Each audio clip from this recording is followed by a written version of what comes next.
Greetings, my name is Jason Warner. I'm a resident in the great state of Ohio.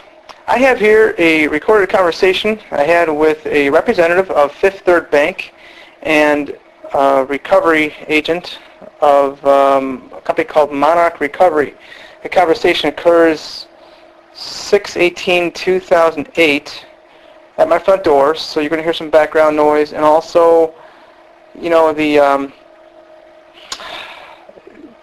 cell phone is having problems. It's not my cell phone, it's the cell phone of the recovery agent. He actually calls Fifth Third Bank, gives me the cell phone, I talk to this representative, and you're going to hear it immediately contention with regard to verification. And that's just how it starts. And literally the verification process goes for 2 minutes. I'm going to jump in here, give you an idea of how they're playing this game of verification. But the whole premise of this is to show people the stalking, menacing by stalking, is I guess what it's called in Ohio, the telecommunications harassment, threats, and just how they do business. If you're going to yell, I guess you can, Look, you don't want, I'm not yelling at you, dude. You don't want to talk to me, you don't. You've got to let me ask the question. I just you asked me to verify the account. I'm verifying it for you. You to verify your phone, or? I can sit. I think it's interesting that they're trying to verify this, but when the actual recovery agent is a person who called from his own cell phone and gave me the cell phone to talk to a representative of Fifth Third Bank, and they want to verify all this stuff. It's fraud.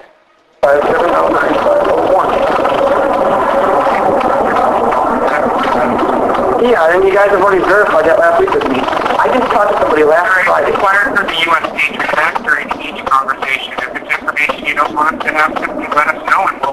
I've already given that to you is what I'm saying, bro. What is the last 2005 price for 3? Your question was regarding the conversation last Friday?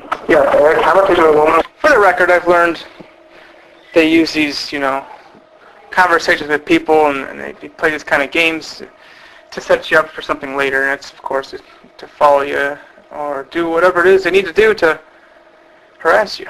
Over and over. Well, we don't want... Then why do you have this goof all over here? Well, he's actually... You signed it before that. The account was out for repossession when I talked to you. You what? You were in front of me, and he already had the repossession order, or it was out before we talked to you. Then why did the woman tell me on Friday that we're going to work with you regarding... Gave you a loan. Can I finish, please, sir? You're more than welcome to. Why was that woman telling me on Friday we were going to give you the payment if you're going to send some goof all over there anyway? Right? Is it my turn now? Yes, sir, sure. The account was already out for repossession when she spoke to you. She advised you of that. Reading her notes right here. Okay, she advised me of that, yes. Yeah. We're not... This representative specifically says that he was reading the woman's notes right there. Pay special attention to this, because other representatives have completely ignored what she said. This is blatant fraud. Let's get back to the stalking and threats. The bank isn't going to stop a repossession based on you taking time to find the... No, she... And continuing.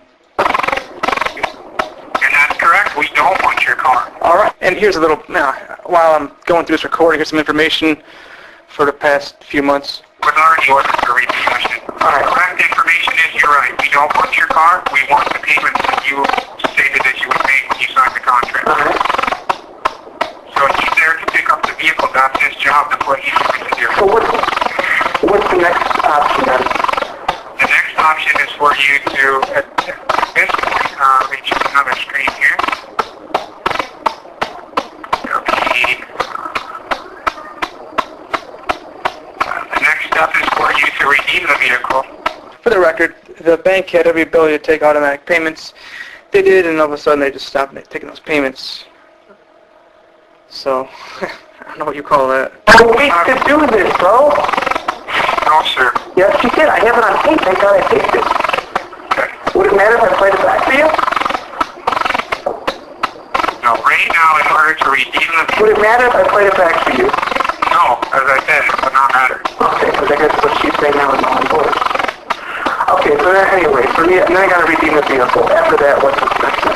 You'll have the vehicle today. You'll have 10 days to redeem it. The total amount that is due at this time is including April, May, June, and now the July payments, the late charges, and the redemption fee. Total of $2,083. Okay, now it's over $2,000.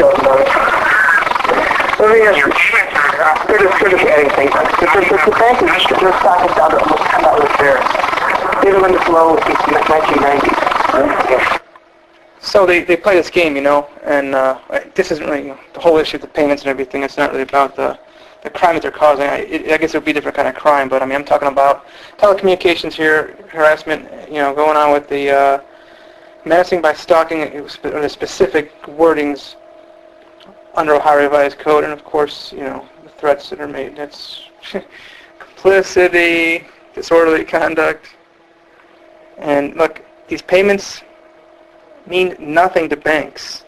Why would they want $400, $500 payment when they can try to get the collateral quick, sell it to get as much capital as quickly as possible? They can't get the capital from their stock price. They can't get it from bonds when no other banks have money to give to other banks for bonds. They're broke right now, so they're just trying to turn in everything into auctions or sales, whatever they possibly can, to get as much capital as quickly as possible. That's a whole issue of the payments. They don't want them. I take out this guy, I don't let him in my garage. Where do we go from there? We go to the court, County Court of Common Pleas? He can actually contact legal authorities to visit with him and collect the collateral. That's up to him. Why? For the record, I did call these legal authorities. I called the police. I called the Olmsted Township Police. Look, I mean, it's a very small suburb of Cleveland. We don't, you know, no offense, but I mean, typically when you see a raccoon or a deer, you get scared out here, okay? The real police officers are in Cleveland, they're in New York, they're in Washington, Detroit. Furthermore, I did call the Attorney General. Attorney General, they don't, you know, they don't want to give you information they don't want to, you know, have to themselves hold on to. They just say go according to the contract. And well, guess what? If you don't have the other side, you know, fulfilling their side of the private contract, then, you know, what are you going to do? In this case, crimes are committed which are violations of Ohio Revised Code. That's different than just a private contract. We can afford that, right? We have a contract and the history on your account that shows that the account is 73. And you know what? He's right. They have a contract.